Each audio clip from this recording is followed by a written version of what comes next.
the sick giant widow made a final plea. What the lone rancher did next shocked everyone. She lived at the far end of the valley, where the road slowly disappeared into dust and silence.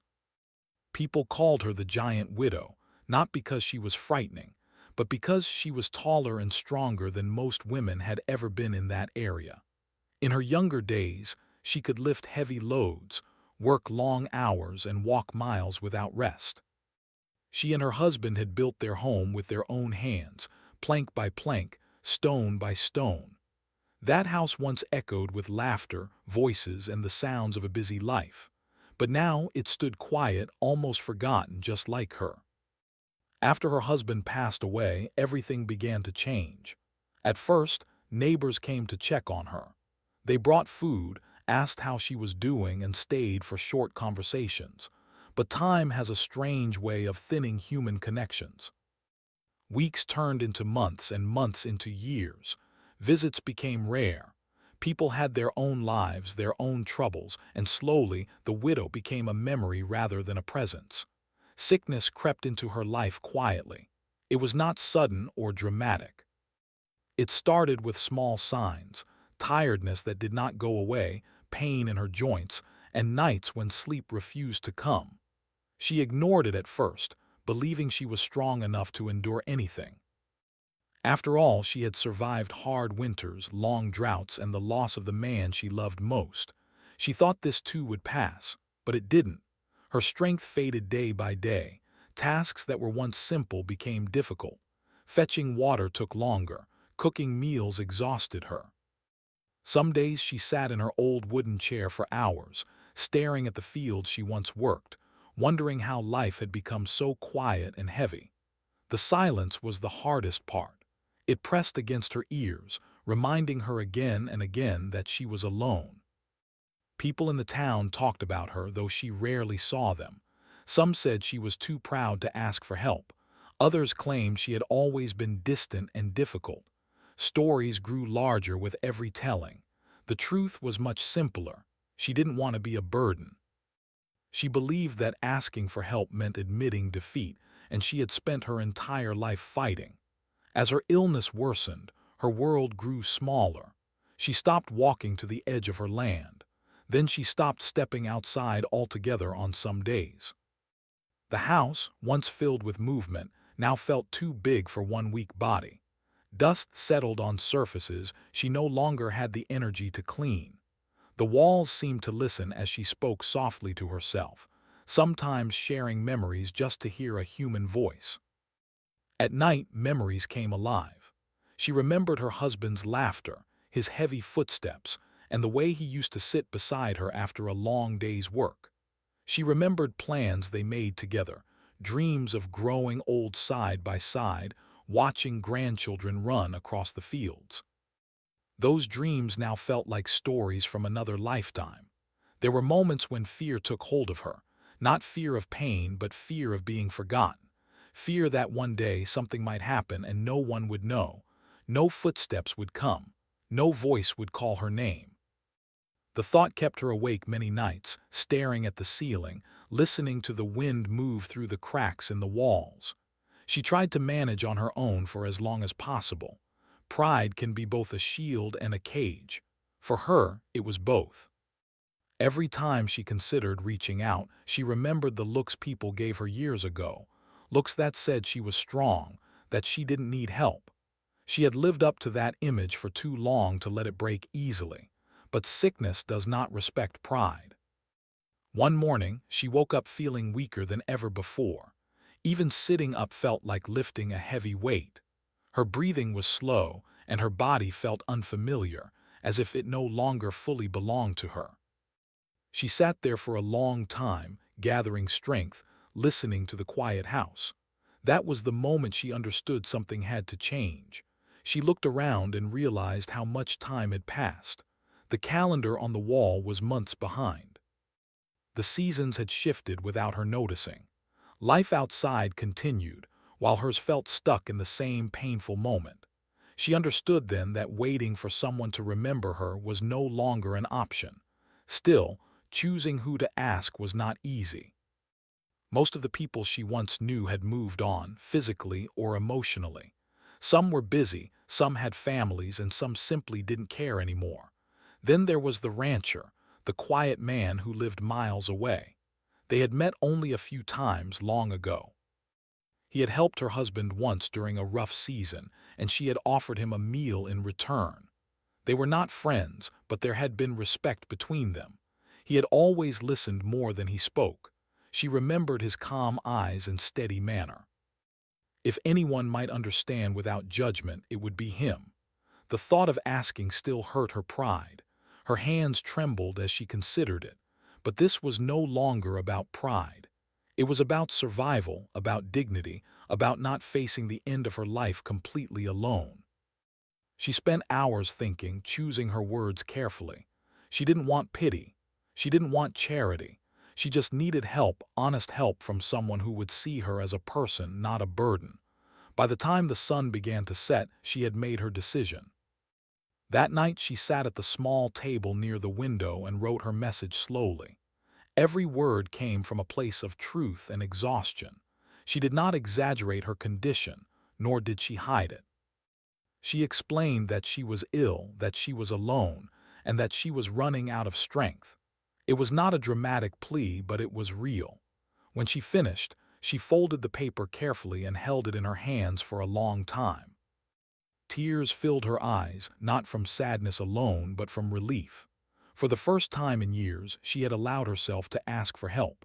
As she placed the message aside, the house felt different. The silence was still there, but it no longer felt quite as heavy. Somewhere deep inside, a small spark of hope flickered. She did not know if the rancher would come. She did not know if anyone would answer her call, but she had taken the hardest step. And for a woman who had spent her life standing tall and strong, that quiet act of humility was the bravest thing she had ever done. The next morning arrived slowly, as if the world itself was tired. Pale light slipped through the thin curtains and rested on the worn floor. The widow opened her eyes and stayed still for a long time. Her body felt heavy, and even breathing required effort. The message she had written the night before sat folded on the table. Just knowing it was there made her heart beat faster. She wondered if she had done the right thing. As the sun climbed higher, doubt filled her thoughts. What if the rancher ignored her message? What if he laughed at it, or worse, shared it with others?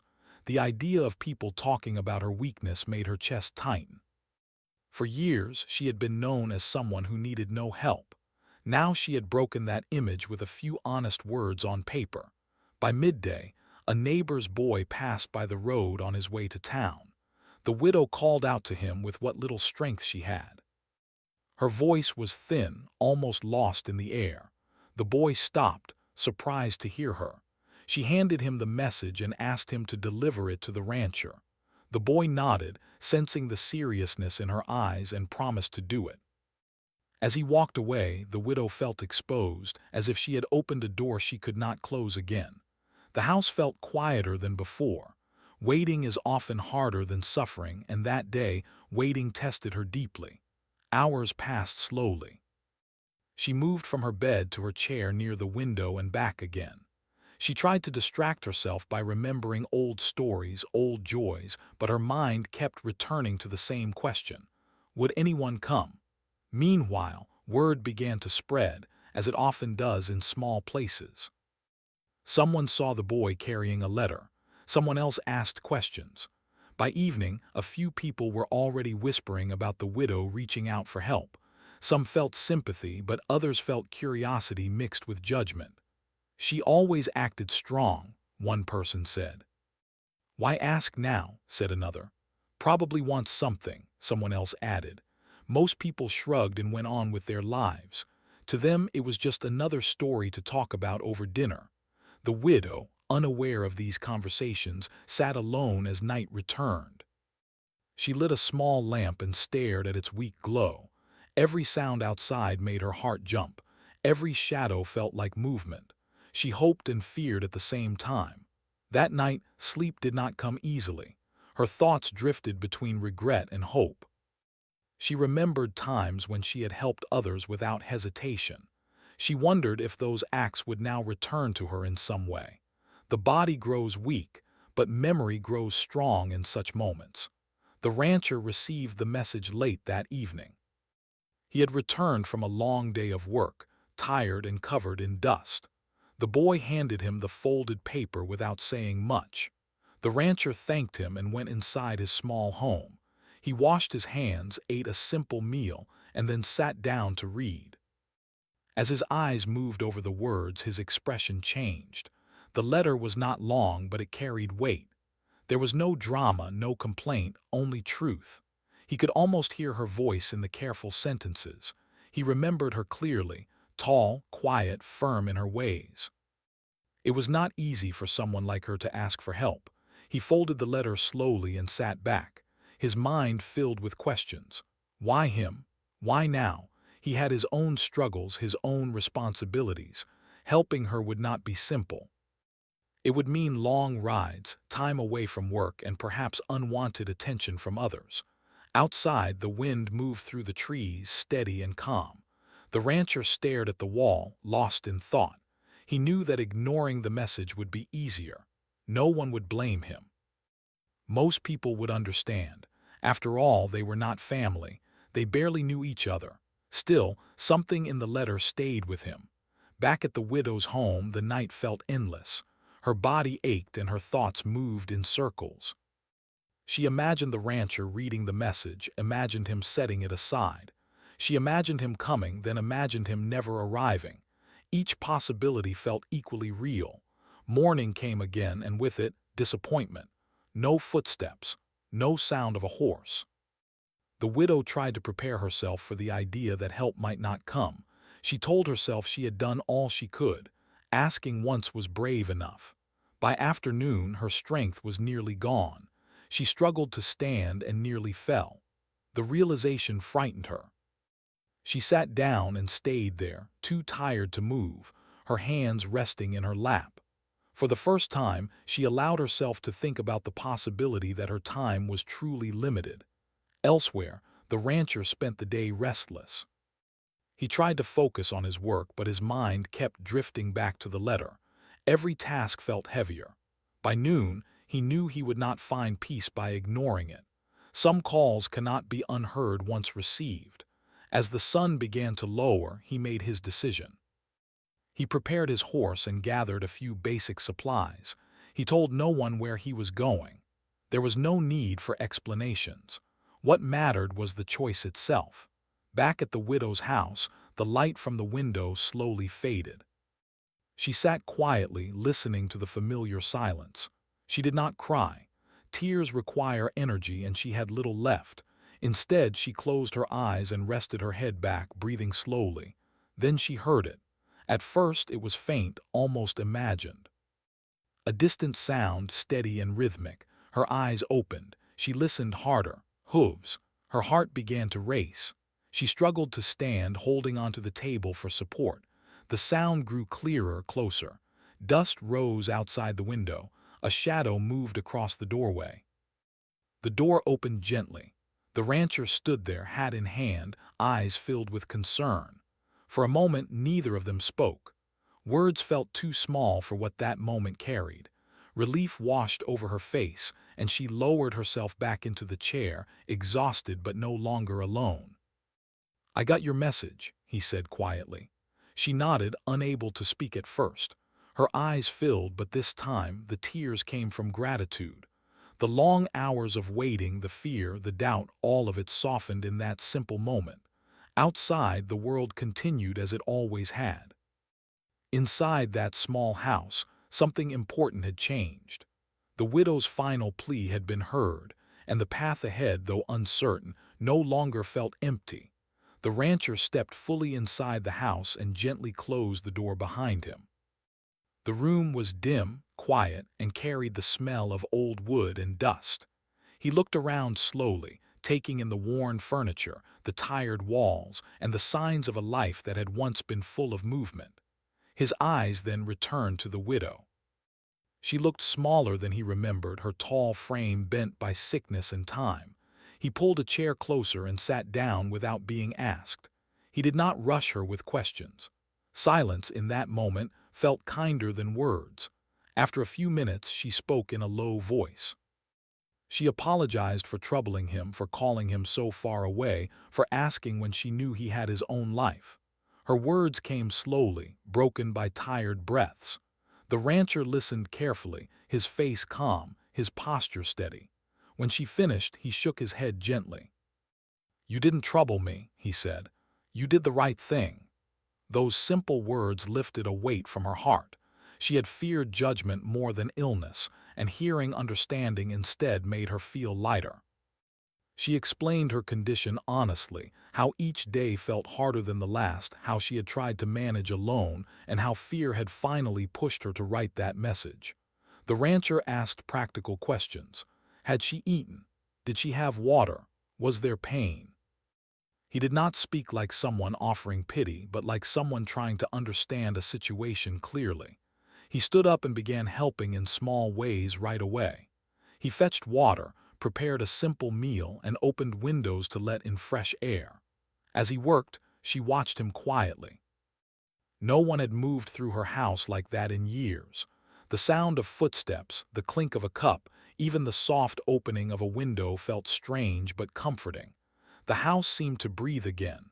That evening, he stayed longer than he planned.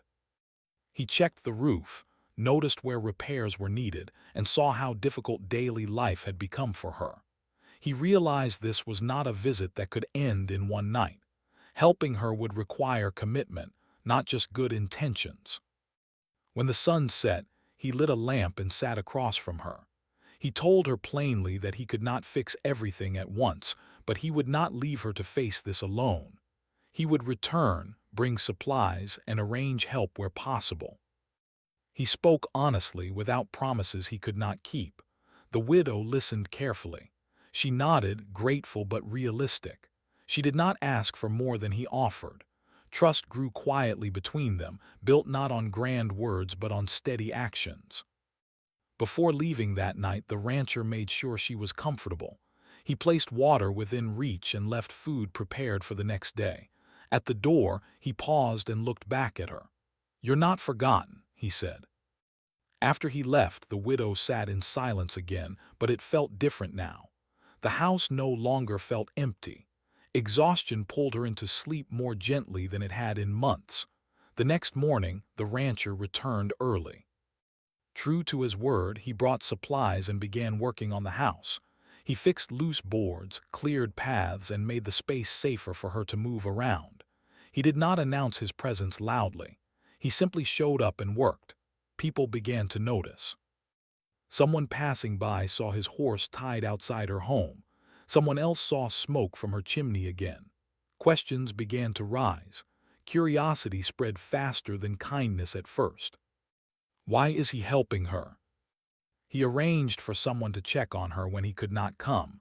He made sure she had regular meals and rest. At first, the widow struggled with guilt. Watching someone else do what she once did herself was painful. She felt weak, exposed. Some days, frustration took hold and she spoke sharply without meaning to.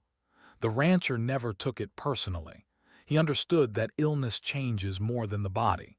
Slowly, she began to accept help without apology. She realized that allowing kindness was not the same as losing dignity. In fact, it required its own kind of strength.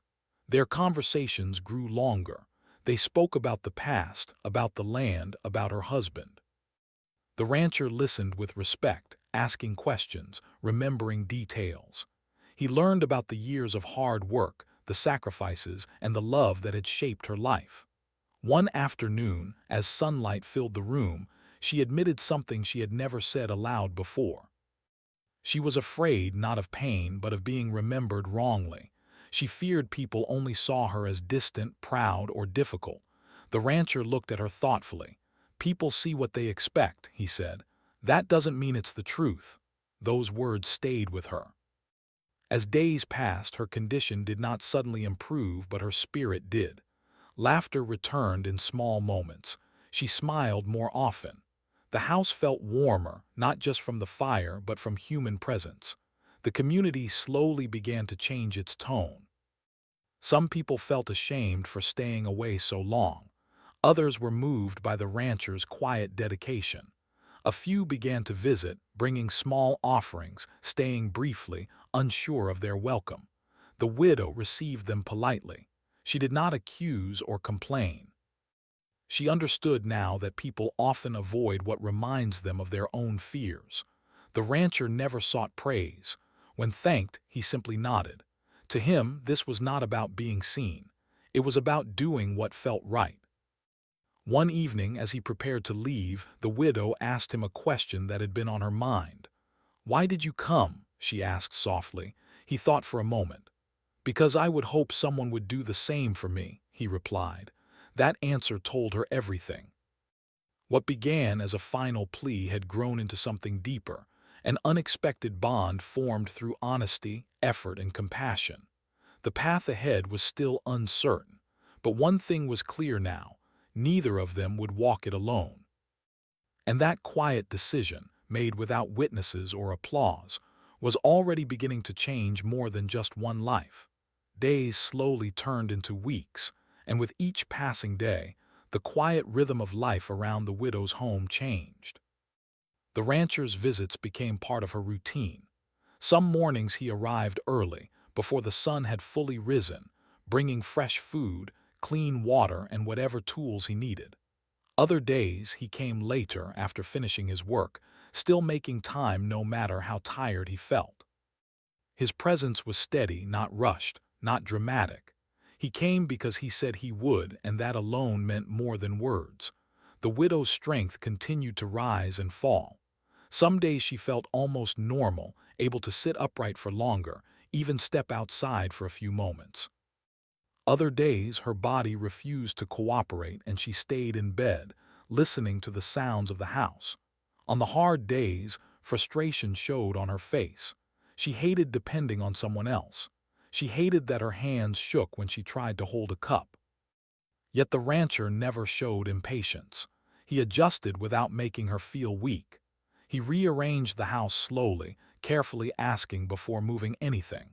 He placed items within her reach, cleared clutter from the floor, and fixed the door so it opened smoothly. Small changes made a big difference. The house became safer, more livable, more human again. As he worked, they talked. They talked about weather patterns and land, about how seasons used to be harsher, about mistakes made and lessons learned. The widow shared stories of her younger days, of how she and her husband had struggled at first, how they had failed more than once before finding their way. She spoke of long nights, empty pockets, and hope that refused to die. The rancher listened deeply. He did not interrupt. He did not rush her stories. He treated her memories as something valuable, something worth preserving. In return, he shared parts of his own life, why he chose to live alone, how quiet suited him, how responsibility had shaped his choices. Slowly, trust turned into comfort. The widow noticed something changing inside her. She was no longer counting days in fear. Instead, she found herself paying attention to moments: the warmth of sunlight through the window, the taste of warm soup, the sound of someone humming while working nearby.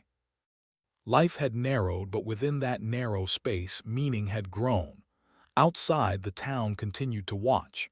At first, people whispered. They questioned the rancher's intentions, the widow's past, the reason behind his dedication. But as weeks passed, their curiosity softened. Some began to feel uneasy about their own silence over the years. Seeing someone step in where many had stepped back stirred feelings they did not want to face. One afternoon, an older woman from town arrived with a basket of bread. She stood awkwardly at the door, unsure if she was welcome.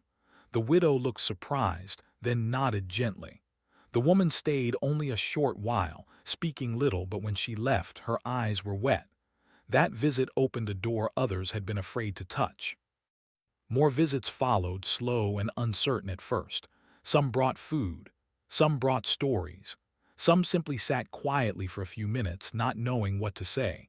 The widow accepted them all without bitterness.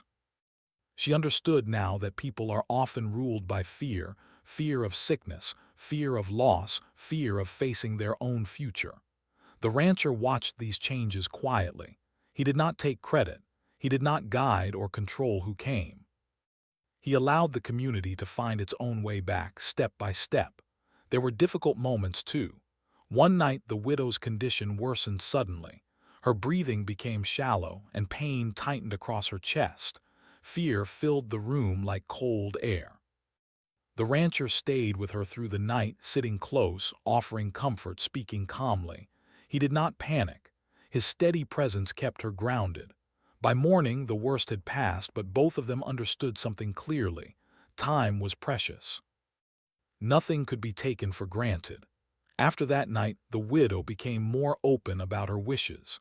She spoke about practical matters, what should be done with the land, the house, and the few belongings she had.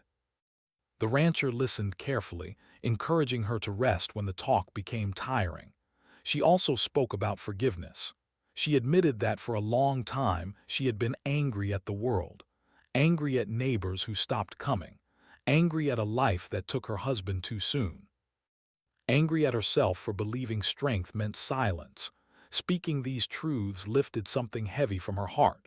"I thought being strong meant standing alone," she said one afternoon. "Now I see it can mean letting someone stand with you." The rancher nodded.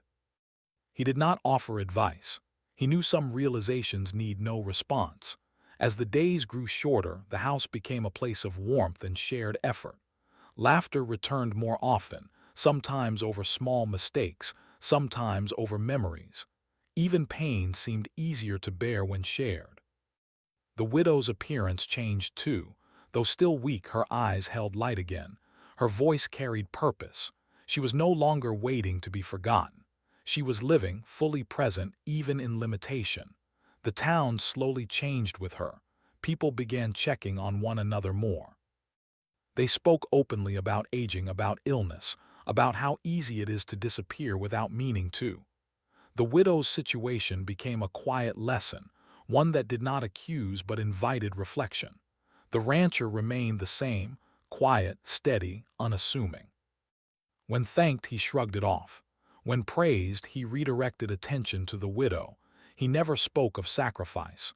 To him, this was simply what needed to be done. One evening, as the sun dipped low and painted the sky with soft colors, the widow sat by the window and watched the rancher finish his work outside. She felt a deep sense of peace, not because her future was certain, but because her present was filled with care. She realized then that her final plea had done more than bring help. It had brought truth, truth about connection, about courage, about what truly matters when strength fades and honesty remains. Inside that small house, surrounded by quiet understanding, she no longer felt like a forgotten widow at the edge of the valley. She felt seen. She felt valued. And that feeling, stronger than sickness or fear, carried her forward into whatever days remained. The final days arrived quietly, without warning or drama. The widow sensed the change before anyone else did. Her body felt lighter in some ways and heavier in others, as if it were slowly letting go. She slept more, spoke less, and spent long hours looking out the window at the land she had known all her life. There was no fear in her eyes now, only calm and reflection. The rancher noticed the change too. He adjusted without being told. He stayed longer, worked less elsewhere, and made sure she was never alone for too long. He did not speak about endings. Instead, he focused on comfort, warm meals, fresh air, quiet conversation.